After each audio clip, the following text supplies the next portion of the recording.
Non veg ಪ್ರಿಯರಿಗೆ at least ವಾರಕ್ಕೊಂದ್ಸಲ kitchen ಅಲ್ಲಿ chicken ಮಾಡಿ ತಿಂದಿಲ್ಲ ಅಂದ್ರೆ ಗಂಟ್ಲು ಕಿಚಿ ಕಿಚಿ ಅನ್ನೋಕ್ ಶುರು ಮಾಡ್ಬಿಡುತ್ತೆ. ಅದಕ್ಕೋಸ್ಕರನೇ ವೀಕ್ಷಕರ ಒತ್ತಾಯದ ಮೇರೆಗೆ ಈ ಸಲ ಒಂದು ಚಿಕನ್ ರೆಸಿಪಿ ತಂದಿದ್ದೀನಿ. ತಮ್ನೆಲ್ ನೋಡಿ ಗೊತ್ತಾಗಿರುತ್ತೆ, ಚಿಕನ್ ಗ್ರೀನ್ ಪಲಾವ್ ಅಥವಾ ಇದು ಬೆಂಗಳೂರು ಸ್ಟೈಲ್ ನ ಚಿಕನ್ ದೊನ್ನೆ ಬಿರಿಯಾನಿನು ಅಂತ ಕರಿಬಹುದು. ಒಂದ್ಸಲ ಮಾಡ್ಕೊಂಡು ತಿಂದು ನೋಡಿ, ಕಮೆಂಟ್ ಸೆಕ್ಷನ್ ಅಲ್ಲಿ ನೀವೇ ಸೂಪರ್ ಆಗಿತ್ತು ಅಂತ ಕಮೆಂಟ್ ಹಾಕ್ತೀರಾ. ವೆಲ್ಕಮ್ ಭರ್ಜರಿ ಭೋಜನ ಫುಡ್ ಲವರ್ಸ್. ಮತ್ತಿನ್ನೇನು ಸಿಂಪಲ್ ಆಗಿ ಸಿಂಗಲ್ ಫ್ಲೋ ನಲ್ಲಿ ನಿಮಗೆ ರೆಸಿಪಿ ಹೇಳೇ ಕೊಟ್ಬಿಡ್ತೀನಿ. ಬನ್ನಿ ಶುರು ಮಾಡೇ ಬಿಡೋಣ. ಈ ನಿಮ್ಮ ಭರ್ಜರಿ ಭೋಜನ ಚಾನಲ್ಗೆ ಹೊಸಬರಾಗಿದ್ರೆ ಬೇಗ ಸಬ್ಸ್ಕ್ರೈಬ್ ಮಾಡಿ. 3/4 kg ಜೀರಾ ಸಾಂಬಾರ್ ರೈಸ್ ನ ತಗೊಂಡು ನಾನು ಚೆನ್ನಾಗಿ 2-3 ಸಲ ವಾಶ್ ಮಾಡಿ ಅದನ್ನ ಒಂದು 20 ನಿಮಿಷಗಳ ಕಾಲ ನೆನೆ ಹಾಕ್ತಾ ಇದ್ದೀನಿ. ನಂತರ ಮೇನ್ ಡಿಶ್ ಪ್ರಿಪೇರ್ ಮಾಡೋಕ್ಕೆ ಶುರು ಮಾಡಿಬಿಡೋಣ. ಒಂದು ಕುಕ್ಕರಲ್ಲಿ ಒಂದು 150 ml ಅಷ್ಟು ಆಯಿಲ್ನ ಹಾಕ್ತಾ ಇದ್ದೀನಿ.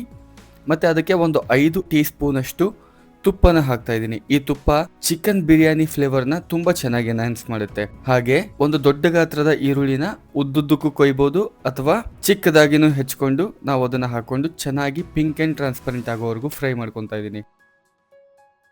ಇದಕ್ಕೆ 2.5 ಸ್ಪೂನ್ ಅಷ್ಟು ಜಿಂಜರ್ ಗಾರ್ಲಿಕ್ ಪೇಸ್ಟ್ ನ ಹಾಕ್ತಾ ಇದ್ದೀನಿ. ಇದರ ಹಸಿ ಸ್ಮೆಲ್ ಹೋಗಿ ಅರೋಮಾ ಬಿಟ್ಕೊಳ್ಳೋವರೆಗೂ ಇದನ್ನ ಚೆನ್ನಾಗಿ ಫ್ರೈ ಮಾಡಿ. ಜಿಂಜರ್ ಮತ್ತೆ ಗಾರ್ಲಿಕ್ ಪೇಸ್ಟ್ ನ ಮನೇಲೆ ಮಾಡ್ಕೊಳ್ಳಿ, ತುಂಬಾ ಚೆನ್ನಾಗಿ ಬರುತ್ತೆ. ಮನೇಲೆ ಮಾಡ್ಕೊಳ್ಳೋದು ತುಂಬಾ ಸುಲಭ. ಹೇಗಂದ್ರೆ 1 ಹಿಡಿಯಷ್ಟು ಚಿಕ್ಕದಾಗಿ ಹೆಚ್ಚಿಟ್ಕೊಂಡಿರೋ ಜಿಂಜರ್ ಅಂದ್ರೆ ಶುಂಠಿನ ಮತ್ತೆ 2 ಹಿಡಿಯಷ್ಟು ಬೆಳ್ಳುಳ್ಳಿನ ಎರಡನ್ನು ಮಿಕ್ಸ್ ಮಾಡ್ಕೊಂಡು ಅದಕ್ಕೆ ಒಂದು ಅರ್ಧ ಸ್ಪೂನ್ ಅಷ್ಟು ಉಪ್ಪು ಹಾಕಿ ಚೆನ್ನಾಗಿ ರುಬ್ಬಿಟ್ಕೊಳ್ಳಿ. ಇದನ್ನ ನೀವು ಸುಮಾರು 1.5 ಇಂದ 2 ತಿಂಗಳವರೆಗೂ ಪ್ರಿಸರ್ವ್ ಮಾಡಿ ಇಟ್ಕೋಬಹುದು. ನಂತರ ಒಂದು ಮಿಕ್ಸಿ ಜಾರಲ್ಲಿ 1 ಕೈ ಹಿಡಿಯಷ್ಟು ಪುದೀನ, 1 ಕೈ ಹಿಡಿಯಷ್ಟು ಕೊತ್ತಂಬರಿನ ಹಾಕಿ ಸುಮಾರು 8 ರಿಂದ 12 ಹಸಿ ಮೆಣಸಿನಕಾಯಿನ ಹಾಕೊಂಡು ಇದಕ್ಕೆ ಸ್ವಲ್ಪ ನೀರು ಹಾಕೊಂಡು ಚೆನ್ನಾಗಿ ಪೇಸ್ಟ್ ಮಾಡ್ಕೊಂತಾ ಇದ್ದೀನಿ. ಈ ಪೇಸ್ಟ್ ಇದಕ್ಕೆ ಸೀಕ್ರೆಟ್ ಇಂಗ್ರೀಡಿಯೆಂಟ್ ಅಂತಾನೆ ಹೇಳ್ಬೋದು.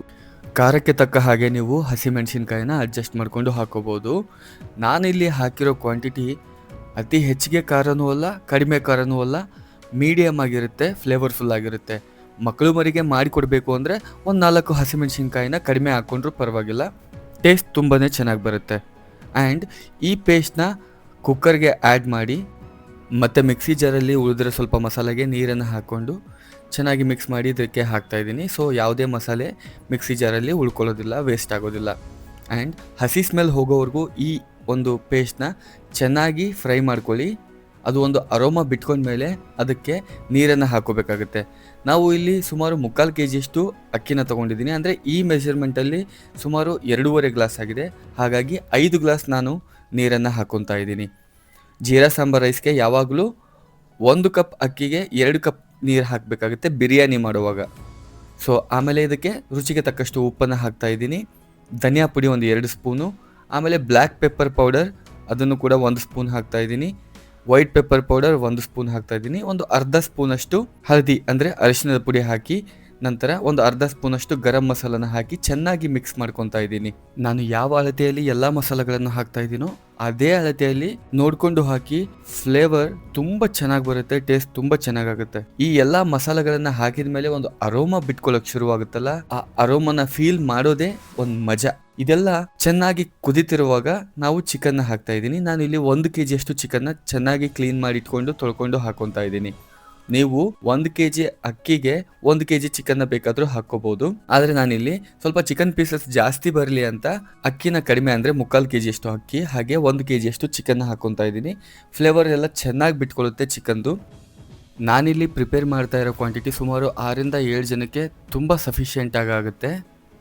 ಹಾಗೆ ಇದಕ್ಕೆ ಒಂದು ಅರ್ಧ ಹೋಳಿನಷ್ಟು ನಿಂಬೆಹಣ್ಣನ್ನು ಹಾಕ್ತಾ ಇದ್ದೀನಿ. ಇದರ ಹುಳಿ ಅಡ್ಜಸ್ಟ್ ಆಗುತ್ತೆ, ಎಲ್ಲ ಮಸಾಲೆಗಳು ನೀಟಾಗಿ ಅಡ್ಜಸ್ಟ್ ಆಗೋಕ್ಕೆ ನಿಂಬೆಹಣ್ಣಿನ ರಸನ ಹಾಕಬೇಕಾಗುತ್ತೆ. ಒಂದ್ಸಲ ಚೆನ್ನಾಗಿ ಮಿಕ್ಸ್ ಮಾಡಿದಾದ್ಮೇಲೆ ಇದಕ್ಕೆ ಕುಕ್ಕರ್ ಮುಚ್ಚಳನ ಮುಚ್ಚಿ ಒಂದು 2 ವಿಜಿಲ್ನ ಹೊಡಿಸ್ಕೋಬೇಕಾಗುತ್ತೆ. ನೆನಪಿರಲಿ, ಕುಕ್ಕರ್ ಮುಚ್ಚಳನ ಮುಚ್ಚಿದ ಮೇಲೆ ಫ್ಲೇಮ್ ಯಾವಾಗಲೂ ಮೀಡಿಯಮಲ್ಲಿ ಇರಬೇಕು. ಹೈ ಫ್ಲೇಮ್ ಇಟ್ಟು ನೀವು ಕುಕ್ಕರ್ ವಿಜಿಲ್ನ 2 ವಿಜಿಲ್ ಹೊಡಿಸ್ಕೊತೀನಿ ಅನ್ನೋದಾದರೆ ತಳ ಸೀದೋಗುತ್ತೆ, ತಳ ಅಂಟೋಗುತ್ತೆ. ಹುಷಾರಾಗಿ 2 ವಿಜಿಲ್ನ ಮೀಡಿಯಂ ಅಥವಾ ಲೋ ಮೀಡಿಯಂ ಫ್ಲೇಮಲ್ಲಿ ಇಟ್ಟು ಹೊಡಿಸ್ಕೋಬೇಕಾಗುತ್ತೆ. ವಿಜಿಲ್ ಆಗಿ ಪ್ರೆಷರ್ ಎಲ್ಲ ಹೋದ್ಮೇಲೆ ಕುಕ್ಕರ್ ಮುಚ್ಚಳನ ತೆಗೆದ್ಮೇಲೆ ಈ ರೀತಿ ಮೇಲ್ಗಡೆನೆ ಆ ಮಸಾಲ ಎಲ್ಲ ನಿಂತ್ಕೊಂಡಿರುತ್ತೆ. ಅದನ್ನ ರೈಸ್ ಮತ್ತೆ ಚಿಕನ್ ಜೊತೆಗೆ ನೀಟಾಗಿ ಮಿಕ್ಸ್ ಮಾಡ್ಕೋಬೇಕಾಗುತ್ತೆ. ಈ ರೀತಿ ಚಪಾತಿ ಅಥವಾ ರೋಟಿ ಮಾಡೋ ಸೌಟಿಂದ ಸೈಡ್ ಅಲ್ಲಿ ಹಾಕಿ ನಾನು ವಿಡಿಯೋದಲ್ಲಿ ತೋರಿಸ್ತಾ ಇರೋ ತರ ನೀಟಾಗಿ ಮಿಕ್ಸ್ ಮಾಡ್ಕೊಳ್ಳಿ. ಮತ್ತಿನ್ನೇನ್ರಿ, ರೆಡಿ ಆಗೋಯ್ತಲ್ಲ ನಮ್ಮ chicken green pulao, ready to serve. ಏನ್ರಿ ಹಾಗೆ ಹೋಗ್ತಿದ್ರಲ್ಲ? ರೆಸಿಪಿ ಇಷ್ಟ ಆಗಿದ್ರೆ ಲೈಕ್ ಮಾಡಿ, ಹಾಗೆ ರೆಸಿಪಿನ ಟ್ರೈ ಮಾಡಿದ್ಮೇಲೆ ಕಮೆಂಟ್ ಸೆಕ್ಷನ್ ಅಲ್ಲಿ ಬಂದು ಹೇಗಿತ್ತು ಅಂತ ಕಮೆಂಟ್ ಮಾಡಿ. ಅದರಿಂದ ತಾನೇ ನಂಗೆ ಗೊತ್ತಾಗೋದು ನಾನ್ ಮಾಡೋ ರೆಸಿಪಿ ನಿಮಗೆ ಇಷ್ಟ ಆಗ್ತಿದೆನಾ ಇಲ್ವಾ ಅಂತ. ಹಾಗೆ ನಿಮ್ಮ ಈ ಭರ್ಜರಿ ಭೋಜನ ಚಾನಲ್ಗೆ ಸಬ್ಸ್ಕ್ರೈಬ್ ಮಾಡಿ.